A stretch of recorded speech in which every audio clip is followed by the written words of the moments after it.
News.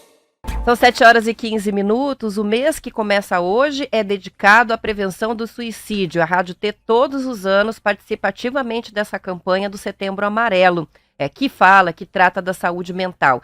Hoje a gente recebe convidado no estúdio. Os ouvintes que são mais assíduos com certeza vão se lembrar dele. É o Dr. Cleverson Igacaio. Falei certo? Certíssimo, bom dia. Bom dia, ele que é médico psiquiatra. Veio até de gravata amarela aí, do Setembro Amarelo, né? Vim com minha gravatinha, ficou 1 ano aqui guardado no armário, mas tive que resgatar aqui, né? Muito bom. É representar o primeiro dia, né, de setembro. Primeiro dia, dessa vez a entrevista caiu bem na abertura da campanha mesmo, Exatamente. Né? Seja muito bem-vindo.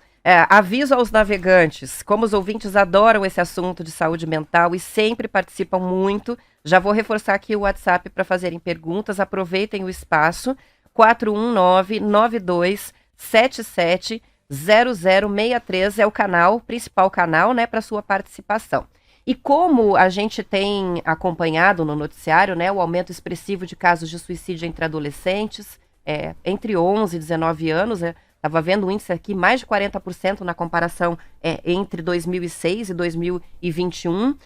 Vamos fazer uma entrevista um pouco mais dedicada à saúde mental dos jovens, que é também uma especialidade, você faz muitas palestras sobre o assunto, né? Eu tenho aqui uma estimativa da Unicef, que é o braço da ONU para a Infância e Adolescentes, que está mostrando que na América Latina, quase 16 milhões de jovens com idades entre 10 e 19 anos têm algum transtorno mental. Isso é 15% das pessoas com essa faixa etária, é muito, né? Quais são, doutor, os principais diagnósticos de transtorno mental para adolescentes e quais os possíveis motivos desse aumento? Certo, realmente esse número tem aumentado bastante, né? Principalmente nas últimas décadas, né? Então, os principais transtornos mentais nessa faixa de idade, né, associado a essa questão de suicídio, né, associado a uma queda assim, do funcionamento geral do adolescente, é assim a depressão, né? Nós temos muitos transtornos de ansiedade associados, né? Mas em relação hoje a essa preocupação do suicídio, ainda a depressão é um transtorno mais prevalente, né? Então, na nossa prática, a gente encontra muitas questões relacionadas à personalidade, alguns transtornos mentais associados também à impulsividade, né, à formação, né, do indivíduo, mas os transtornos de humor ainda assim são os transtornos mais prevalentes associados ao suicídio nessa faixa de idade, mas também isso a gente pode levar também para fase adulta também, né? Então, tem crescido, sim, bastante esses números, né? Ainda assim, a taxa de suicídio é muito alta entre os idosos, mas é muito interessante e importante, na verdade, entender que nessa faixa de idade de adolescentes tem aumentado significativamente nos últimos anos. A depressão é um transtorno de humor? É um transtorno de humor, sim. Quais são os outros transtornos de humor mais comuns, assim, para que as pessoas que um dia receberam um diagnóstico ou ouvem falar? Porque, por exemplo, esses dias estavam falando sobre a questão da borderline, personalidade limítrofe, é isso? Então, isso. Também muitos diagnósticos de transtorno de déficit de atenção ainda na adolescência. Depois a gente vai falar sobre a associação disso com tecnologia. Mas transtornos de humor, quais geralmente são os diagnósticos? E o que é cada uma dessas doenças? Vamos lá. Então, transtorno de humor, né? Então, nós temos o mais clássico aí, o transtorno depressivo, né? O transtorno depressivo maior. E o que acontece no cérebro, no organismo, na depressão? O que é a depressão? Então, a depressão tem uma série de sintomas, né? Que não é só uma questão de tristeza. Depressão não é igual tristeza. Então, tem um conjunto de sintomas, por exemplo, vamos levar para a adolescência agora, né? Então, o que é muito comum? Irritabilidade, né? É uma queda do rendimento escolar, tem alteração significativa no padrão de sono, seja a pessoa ter insônia ou querer dormir demais, tem alteração no apetite, né? Alteração de peso, tem... Para mais e para menos também? Para mais e para menos também, né? O mais típico é para menos, né? Mas tem alguns sintomas atípicos que aumenta a sonolência e também aumenta o apetite. Também tem alterações cognitivas, né? Por exemplo, a pessoa começa a se queixar mais de memória, de atenção, concentração, tem sentimento de culpa, um sentimento de inutilidade, né? E até mesmo ideação suicida, né? Pensamentos negativos, pensamentos de culpa. Então, esse é um transtorno depressivo, é a depressão. Outros transtornos de humor, a gente pode citar aqui transtorno de humor bipolar, né? Então, que nós temos tanto episódios depressivos, mas episódios assim que se chama de euforia, de mania, né? Então, de uma aceleração do pensamento. Então, isso a gente pode falar aqui durante 2 horas, né? Sobre esses outros transtornos de humor. Também tem a distimia. Mas a principal característica é essa diferença, né? Às vezes muito eufórico, às vezes muito deprimido, é isso? Exatamente, né? E particularmente o transtorno de humor bipolar, né? Quando não tratado corretamente, aumenta bastante o risco de suicídio, pelo fato da pessoa não estar se sentindo bem, ela estar deprimida, mas também ter episódios de impulsividade e de aceleração. Então, isso que dá energia para a pessoa que estava antes deprimida, mas misturado com uma impulsividade, aumenta o risco de suicídio. Talvez até porque na crise de mania a pessoa também acabe adotando alguns comportamentos dos quais depois ela fica envergonhada ou se arrepende, não é também isso? Tem sentimento de vergonha, de desonra, né? De tantas coisas que ela cometeu, né? Nessa fase aí de euforia e que ela não se deu conta, né? Percebe todas as consequências, pode entrar de novo num polo depressivo e nessa instabilidade de humor aumenta bastante comportamentos e atos impulsivos, inclusive o suicídio, né? Agora, só lembrando também da sua outra questão, borderline. Borderline faz parte de um transtorno de personalidade, né? Ah, daí é diferente. Aí é diferente, né? É uma outra forma de entender e ouvir o adolescente, no caso, né? E lógico que uma pessoa com transtorno de personalidade borderline também pode ter episódios de humor, né? Mas entra dentro de uma outra característica diagnóstica, né? Que merece também muita atenção. E, aproveitando o gancho, existe uma alta taxa, assim, também de suicídio e também de automutilação, né? Em pacientes com transtorno de personalidade borderline. O que quais são os sintomas, né? Como é que você identifica isso? Mesmo é parecido com a depressão, o comportamento diferente, tristeza, o borderline. Como é que você desconfia, né? Suspeita que um adolescente, por exemplo, está com borderline? O borderline é uma das características, assim, uma dificuldade de fazer uma leitura adequada, né, de si mesmo. E das outras pessoas, acaba interferindo, distorcendo, né? A gente fala que tem um déficit de cognição social, né? Porque o mundo interno dela nem sempre condiz com a realidade, mas ela acaba distorcendo um pouco a realidade, né? Na parte social, então tem muita instabilidade de relacionamento, vem aquele sentimento de vazio, porque ela não consegue identificar direito o que ela está sentindo, se é raiva, se é tristeza, se é ódio, se é carência. Então tem sim bastante alteração de humor dentro dessa questão da personalidade borderline e muita impulsividade, irritabilidade. Então, como personalidade é algo que você vai desenvolvendo ao longo, né, da adolescência para a vida adulta, categoricamente só é possível dar esse diagnóstico a partir dos 18 anos de idade. Mas hoje, quando a gente vê sintomas muito frequentes, muito intensos e graves, né, antes dos 18 anos de idade, já é preconizado o tratamento, né, para fins de diminuir o prejuízo, né, e proteger esse adolescente que está entrando para a vida adulta. Então, sim, é uma vida de muita instabilidade, sim, tem bastante sofrimento, né, riscos também de atos impulsivos, né, então e com bastante alteração de humor também, né. Então parece que eu estou falando de sintomas muito parecidos, mas a construção desse diagnóstico, né, ele é diferente porque vem de um desenvolvimento, né, desde da adolescência para a vida adulta, né. Todos nós já fomos adolescentes, então a gente já viveu essa fase da vida, mas depois que passa é muito difícil da gente entender novas gerações e se lembrar de como funciona a mente de um adolescente, que não é uma criança, não é um adulto, é um serzinho diferente, está numa etapa diferente da vida, né? Para que a gente possa falar um pouco mais sobre a saúde mental do adolescente, como funciona o cérebro do adolescente e de que maneira a gente deve enxergar o adolescente, mesmo quando ele quer ser entendido como um adulto e já se comporta, de fato, como um adulto na sua rotina. Que fase é essa da adolescência E por que é importante a gente ter essa compreensão do ponto de vista da saúde mental? Na adolescência nós temos muitas transformações, né, tanto do aspecto físico, quanto as questões hormonais e também da construção da personalidade, né. Então, se nós formos entender um pouco o nosso cérebro, né, tem algumas áreas do cérebro que são responsáveis para a gente se planejar, né, para elaborar, para raciocinar, né, para algumas tomadas de decisões, que isso, na fase da adolescência, ainda está se especializando e está amadurecendo, né? Então, a criança, antes, ela é mais primitiva, né? E tem mais aqueles impulsos de busca por prazer, e quando a gente tem uma vontade, a gente vai lá, tem um desejo e já executa. Isso, na verdade, é como se fosse uma definição de impulsividade.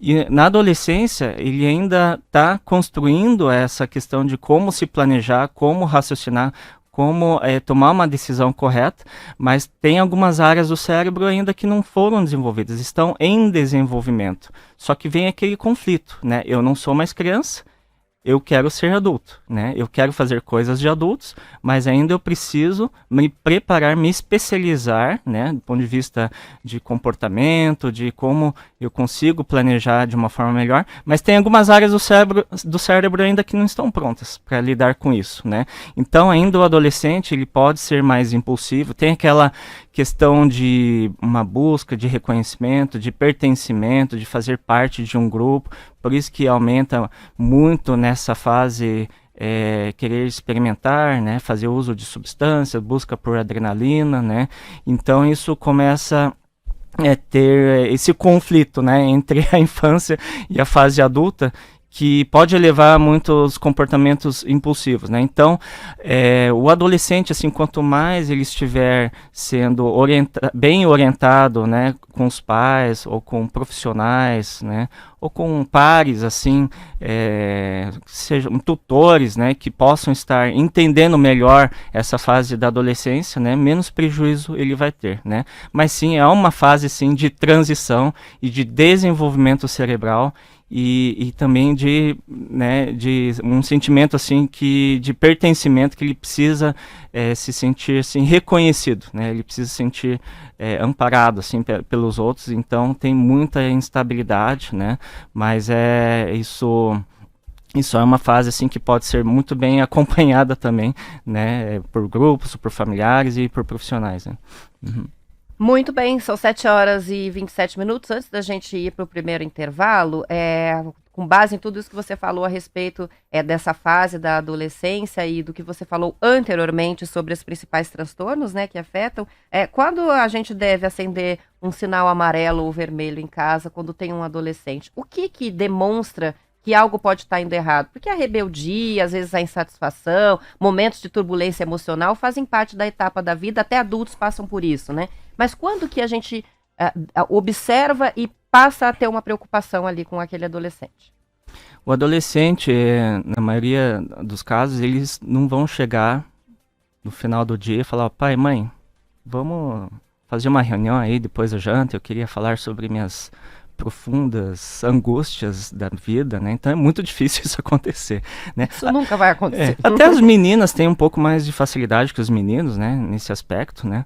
Mas quais são os sinais importantes, né? Primeiro, se está lá na escola ou, né, seja ensino fundamental, ensino médio, uma das questões é ver mudança do comportamento, né? Atividades que gostava de fazer, deixou de fazer, né? Começou a se isolar um pouco mais, começou a ter uma queda do rendimento pedagógico, acadêmico, né? Um isolamento um pouco maior, uma irritabilidade, uma vulnerabilidade emocional maior, né?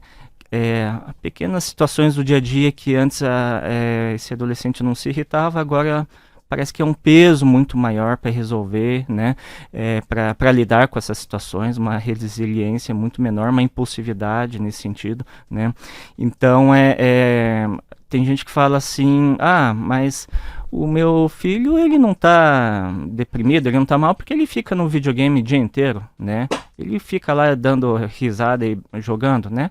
Às vezes realmente não está deprimido, mas às vezes é só aquilo que está trazendo alegria, né? Então ele acaba focando todas as energias Numa abstração, né? Numa abstração e uma atividade muito restrita. Então ela perde outras habilidades, né? Então a mudança do comportamento, mudança do rendimento escolar, estudantil, né? Esse isolamento, experimentar outras, talvez atividades muito fora do padrão da pessoa, isso são fatores de risco, né? Por exemplo, Mudança radical. Mudanças radicais, né? São 7h30, a gente vai fazer a pausa para o intervalo. Alguns ouvintes vão acompanhar o noticiário da sua região depois desse intervalo, mas podem assistir mais tarde lá no YouTube a entrevista. A gente continua com a transmissão até às 8h, volta para a parte do Paraná. Os que ficam, bom fim de semana e até segunda. Seja bem-vindo, muito prazer. Você está na melhor, você está sintonizado na T-News. São 7h34. Dr. Cleverson Igacaio, médico psiquiatra, está hoje aqui no estúdio falando sobre o Setembro Amarelo, que é o mês, né, de prevenção do suicídio. O assunto é a saúde mental dos adolescentes, principalmente. E a gente tem várias participações chegando, eu vou colocar uma por uma aqui. Vamos colocar a primeira da Sandra, que participou antes mesmo, e ela queria que você falasse sobre a divulgação dos índices de suicídio.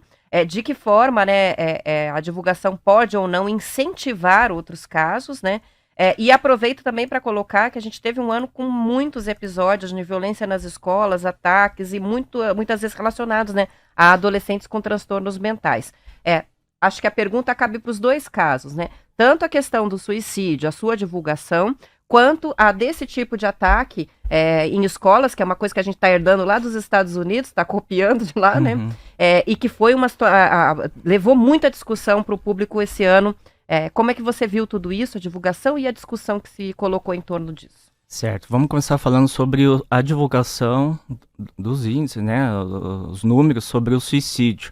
Então, isso é muito importante separar, né, porque a gente não está falando de suicídio no sentido de estar impactando a população de uma forma negativa. Agora, falar sobre suicídio, trazer números, né, isso nos traz um alerta e um cuidado para falar em prevenção. Então, falar sobre os números de suicídio serve de um alerta para nós pensarmos em prevenção, quais estratégias que nós, não só profissionais, mas a população, a comunidade, as escolas, né, e o governo, né, como que a gente vai lidar com esse número crescente de suicídio, quais são estratégias importantes, né, para prevenção. Então, falar sobre esses números não aumenta, né, muito pelo contrário, já tem sido divulgado em outros países, né, que diminui quando a prevenção é muito bem planejada, né, e colocada em prática, né.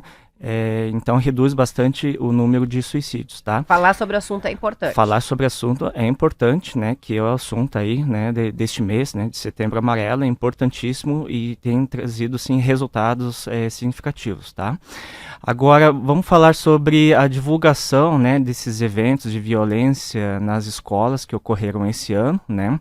Aí é um pensamento diferente, né? Até uma recomendação da Associação Brasileira de Psiquiatria, né? Cuidar com a divulgação, por exemplo, de glamorizar, né, um fato, um evento que ocorreu de violência, né? Por exemplo, fazer um drama, dar muita ênfase, por exemplo, ao agressor, né? Como ocorreu lá em Blumenau, por exemplo. Então, Vai contar a história toda dele, de como chegou ali, explorar o caso? Explorar demais o caso e dar muitos detalhes. Aí o indivíduo foi lá e deu tantos passos e pegou um machado e pulou e fez isso e correu atrás de uma pobre criança e tal, né? Então, trazer muito drama e glamourizar muito o evento, isso sim traz resultados negativos, né? Porque também a gente sabe que tem pessoas vulneráveis, né, que não estão bem de saúde, seja de saúde mental, e que pode, de uma certa forma, estar estimulando, né, ou glamorizando, ou dar muita importância a esses agressores, né? Então, é importante evitar, por exemplo, hoje todo mundo com redes sociais, né, não divulgar fotos, não ficar falando sobre nome, dando muitos detalhes, né, para não tornar, digamos assim, a grosso modo, não deixar a pessoa famosa, né? Então é importante, sim, saber do evento, mas sem trazer muita glamorização para um indivíduo, né, um agressor, ou para um fato isolado de violência, né? Participação que chega aqui também, vamos ver quem que é o ouvinte, é a Gisele. A Gisele está compartilhando que tem um adolescente de 16 anos e ela diz que ele tem síndrome de Asperger, é transtorno de espectro autista, né? Isso, a síndrome de Asperger, ele, hoje, né, dentro das classificações atuais, é dentro do transtorno do espectro autista, né? Então, a síndrome de Asperger seria considerado ali um grau leve de autismo, né? Então, ele tem uma boa capacidade, assim, de desenvolvimento de fala e da linguagem, pode ter algumas habilidades específicas, mas tem todas as características de um transtorno de espectro autista, né? E o que ela compartilha é que ele não gosta nem que falem que ele é um adolescente, ele não quer ser um adolescente e acaba ficando muito grudado com a mãe, não quer ir em nenhum lugar sozinho, reage de forma negativa a esse amadurecimento. Ela quer que você fale sobre o assunto, dê uma luz aí sobre o que ela pode fazer. Ela não quer ser um adolescente? É ele, né, um menino. Ele não tem quer... 16 anos, mas acho que, pelo que eu entendi, não gostaria. Ele não gosta que nem digam que ele é adolescente. Mas será que ele quer ficar na infância ou ele já quer pular direto para a fase adulta, né? Pelo que eu entendo aqui, quer continuar criança, porque ela disse, ele é muito grudado comigo, não faz nada sozinho. Certo. Então, as crianças, os adolescentes com transtorno espectro autista têm um certo nível de dificuldade de autonomia, né? Então, é algo que deve ser acompanhado, assim, por uma equipe multiprofissional, né? Por exemplo, a gente pode falar sobre a equipe médica, né? Tanto psiquiatra, neurologista, mas uma criança, um adolescente com transtorno espectro autista, muitas vezes precisa, por exemplo, de uma orientação de um terapeuta ocupacional, né? Para atividades de vida diária, porque ele pode ter dificuldade, até para algumas atividades simples, né, do dia a dia, que não consegue fazer sozinho. Aí ele sim precisa do apoio da mãe, apoio do pai, né? Então pode ter sim um certo nível de dependência, né? E um medo, um receio, uma ansiedade de se sentir sozinho e não conseguir fazer coisas básicas do dia a dia, mesmo ele tendo um grau leve, por exemplo, de autismo, né? Mas ele vai ter algumas dificuldades básicas, né? Seja para organizar o material de estudo, né? Organizar a sua rotina, né? De responsabilidades dentro de casa. Então isso demanda talvez muito cansaço, muito estresse emocional, né? E vai precisar de um apoio que pode ser temporário, né? Com ajuda de profissional, para desenvolver uma autonomia, né? Aí sim ele vai querer avançar para a adolescência e a vida adulta, né? Uhum. Legal. A Andréia está participando para perguntar, eu vou juntar duas perguntas porque os temas são parecidos. A Andréia escreve o seguinte, qual que é a prevalência da depressão em quem tem TDAH? E a Cris fala sobre a filha que tem TDAH, ela tem acompanhamento médico, mas também muita instabilidade de humor. Hoje ela tem 20 anos, já está na faculdade, mas é bem complicado. Explica pra gente o que é, para quem não sabe o que é a TDAH e se existe essa relação entre TDAH e a depressão. Certo. Se a gente for ver na adolescência, né, a porcentagem de depressão na adolescência, só a depressão, né, chega ali em torno de 5, 6, 7, 8%, dependendo das pesquisas. Quem tem TDAH aumenta bastante o risco de desenvolver também depressão, né? Chega até, alguns estudos chegam a falar até numa margem ali de 30%, 40%, né? De também ter como comorbidade a depressão, né? Então isso, apesar de serem entidades diferentes, porque TDAH é um transtorno do neurodesenvolvimento, então é algo que a criança, né, já desde a pré-escola já começa, desde antes até, a apresentar sintomas, né, de desatenção, hiperatividade, dificuldade de função executiva, né? Então é algo que já vem bem desde cedo, então é porque é do neurodesenvolvimento, né? Mas muitas vezes são diagnosticados um pouco mais tarde, quando aumenta a demanda escolar, quando aumenta, né, começa a apresentar mais estresse para desempenho nas escolas. E o que acontece? Começa a aumentar a frustração. Quando, inclusive, não são tratados, ou muito tardiamente, a pessoa ela até tem uma inteligência normal, ela tem uma boa capacidade, né? Mas o desempenho é inferior, né? É aquém dos colegas da mesma idade. Mas isso não é falta de inteligência, são dificuldades específicas de atenção, de concentração, né? De uma pessoa que tem TDAH. Então, como que ocorre? Ela tem uma inteligência boa, né? Mas o desempenho é muito abaixo do esperado. Então, essa distância entre... Gera uma baita frustração, Gera né? uma baita frustração, um sentimento assim, acho que eu sou burro, né? Acho que eu sou incapaz. Isso começa a afetar, assim, o humor, e quando não identificado e quando não tratado, pode, sim, aumentar o risco de depressão, né? De frustração, de desânimo, de desinteresse, né? De até um comportamento, assim, opositor. Não, eu não vou estudar porque não quero, porque não adianta, eu não nasci para estudar, né? Então, isso vai se acumulando, principalmente na adolescência, nessa fase que a gente está falando de impulsividade, falar, quer saber, eu não vou estudar, eu só vou ficar aqui fazendo o que eu gosto, porque eu não nasci para isso, né? Aí começa a ter desempenho ruim já no início da vida adulta, e aí pode entrar assim num episódio depressivo. Então, quem tem TDAH, e quando não é bem diagnosticado e bem tratado, sim aumenta o risco de desenvolver depressão, né? A gente tem que cuidar, assim, com super diagnóstico de TDAH, porque não é só uma pessoa que está com um dia lá não consegue estudar, está desatenta, está meio desligada, está meio no mundo da lua, não quer dizer que tem TDAH. Tem muita gente que só tem depressão e tem dificuldade de atenção. Tem gente que tem preguiça mesmo, ou pós-final de semana, está numa segunda-feira, não consegue prestar atenção, não quer dizer que tem TDAH. Então o diagnóstico tem que ser muito cuidadoso, tem que ser feito por profissional, não é só uma questão de desatenção que a gente tem já de presente um diagnóstico, tem que ter cuidado com isso. Hoje de manhã cedinho eu estava ouvindo uma reportagem de uma empresa de tecnologia que está criando a possibilidade de você assistir 4 vídeos simultaneamente na tela e acelerar velocidades maiores do que 2 vezes nos vídeos para poder ouvir mais rápido. E fiquei pensando na entrevista que eu faria na sequência aqui, né? Sobre o que está acontecendo com o cérebro, especialmente de gerações mais jovens, que têm mais contato com tecnologia, e a relação que isso pode ter com TDAH e vice-versa, né?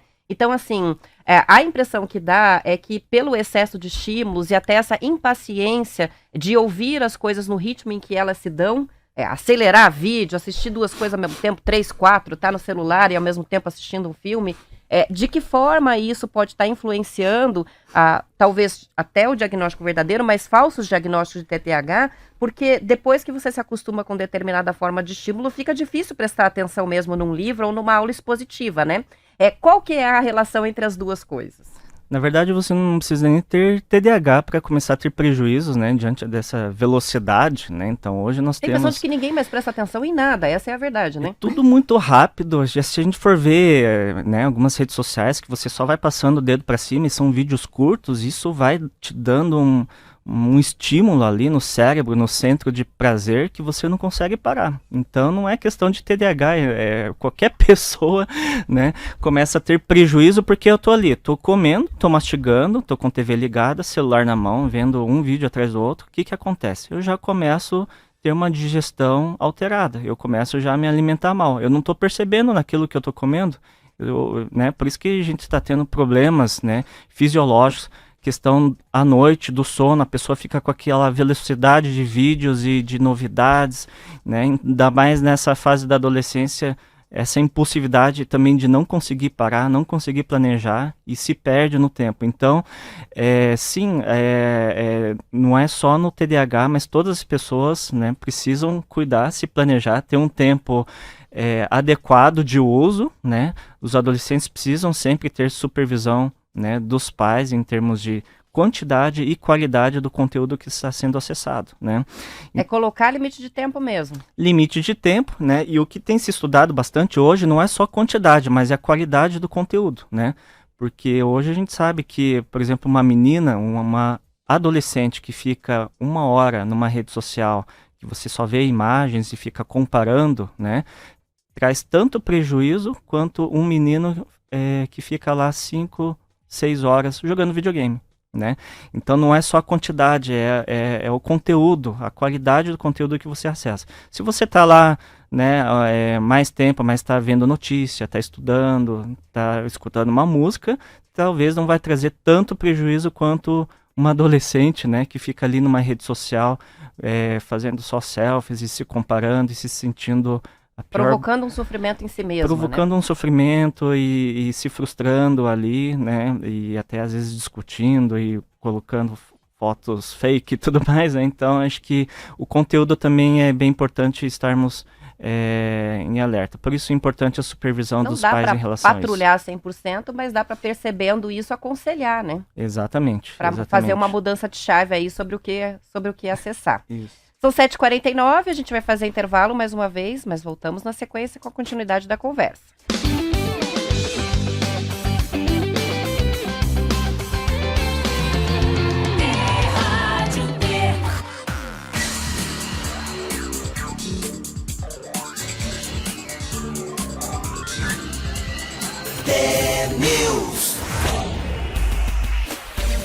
São 7h51, vamos para o último bloco da entrevista com o Dr. Cleverson Igacaio, médico psiquiatra, está falando sobre o Setembro Amarelo, o mês de prevenção ao suicídio. Tem pergunta que chega do nosso ouvinte, é o Emerson, que pergunta se existe relação entre a síndrome de burnout e o suicídio. Vamos explicar uma coisa e outra. O burnout está relacionado com uma doença que decorre do ritmo de trabalho, é isso? Vem do ritmo de trabalho, né? Causando um estresse muito importante, irritabilidade, né? Uma certa insatisfação, né? Um sentimento de impotência, um sentimento de angústia, né? E colocando em xeque, assim, até, né? E trazendo pensamentos, será que vale a pena, né? Como dificuldade de relacionamento. Então, é um estresse mental muito grande, né? E isso, sim, pode trazer, sim, sintomas depressivos, muitos sintomas de ansiedade, né? Eu não tenho números exatos, assim, síndrome de burnout e suicídio, né? Mas a gente pode pensar como que essa síndrome de burnout pode levar a sintomas de humor e ansiedade. Aí vem naquela... cai nos mesmos números, né? Como que a gente tem que cuidar do nosso bem-estar, do nosso humor, né? Da depressão, se casos de ansiedade, angústia também. E é importante, sim, buscar ajuda, né? Não sofrer sozinho. Peça ajuda, né? Busque orientação profissional também, né? Não dê importância aos conselhos de quem diz que é frescura, né? Porque eu acho que esse é o principal desafio de quem tem um problema, um transtorno, né? De humor, ou um transtorno que pode levar ao suicídio. A sociedade ainda não entende e não aceita, né? É muito complicado, né? Esse é um pensamento do século passado. E a gente não pode ficar ainda preso ali atrás, né? Hoje a gente tem tanto acesso à informação. Eu vejo que talvez o estigma pode estar diminuindo, né? Mas entender que realmente depressão não é igual tristeza e ponto, né? É uma série de sintomas. Assim como o bullying também não é frescura, assim como o burnout não é frescura. Então tem que pedir ajuda, sim, né? Porque a gente não está falando de questões muito levianas, a gente está falando de uma questão médica, né? Que precisa, sim, de ajuda, assim como um osso quebrado que a gente vê no raio-x que está quebrado, né? A gente não vai ficar fazendo ressonância, tomografia do cérebro para fazer o diagnóstico, porque o diagnóstico ele é clínico, né? É observado e muito bem estudado e comprovado que precisa, sim, de tratamento. Antes do intervalo, em algum momento você falou sobre a questão, né, dos estímulos da tecnologia e aí não se alimenta bem, e fiquei pensando aqui que uma coisa recorrente, né, para as outras gerações que observam os adolescentes de hoje é perceber que eles têm uma falta de energia, parecem desvitalizados. Qual que é a influência da alimentação e estilo de vida dos adolescentes de hoje, mais sedentários e que comem mais ultraprocessados, na questão da saúde mental? Certo. Hoje é muito fácil, né? Por aplicativo você pede comida a hora que quiser. Nem sempre você... mãe, pai, eu vou almoçar mais tarde, eu dou um jeito aqui, eu só abro o aplicativo e já chega, né? O jeito é sempre Mac. É muito rápido, né? A qualquer momento, qualquer hora, né? E eu até estava, né, no intervalo estávamos conversando, né?